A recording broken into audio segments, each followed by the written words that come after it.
I'm Daniel Cantor. I'm an associate professor of acting and directing here at the University of Michigan and head of the acting concentration, and I'm the director of The Cherry Orchard. The Cherry Orchard is Anton Chekhov's last play that he wrote before he died an untimely death at the age of 44. The basic narrative is a family that was once part of the nobility who has hit hard times. They've not paid the mortgage on their home, and their home is up for auction. They are literally penniless. And so they're facing the loss of their home and their estate, which is on a massive cherry orchard, which no longer produces a commercial crop. So everything is in disrepair, disarray. The family and the community around the family is made up of a bunch of eccentrics. And each person in their own way is sort of in denial about looming change and about what they're facing. I mean, they know they're facing it, but they have mechanisms and compulsions that push it away into the margins. And so in many ways, the play, in my mind, is a meditation on change.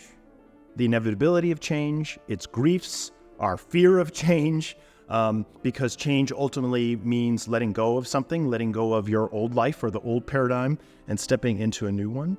So the play meets these people at a moment like the plates are just about to shift.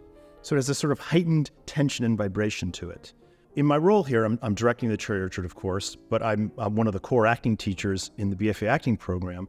I tend to teach about 3 courses in the 4-year sequence, and one of them is Acting 5, where we do a lot of work with Chekhov. And it's positioned in the curriculum in a very particular way. The acting sequence begins with playing simple, straightforward work, which is Greek drama, just direct, straightforward. Characters say exactly what they want, say exactly what they mean. Antigone says, "Bury my brother." And then to Shakespeare and heightened language, which is a little more complicated. He thinks iteratively, antithetically, this, then that, to be or not to be, this, then that, this, then that. And then with Chekhov, this and that at the same time. It's more complicated to do. That's why it's offered in the first semester of the junior year after 2 full years of work prior to that. I think Anton Chekhov's work they're masterpieces. They're profound works of art.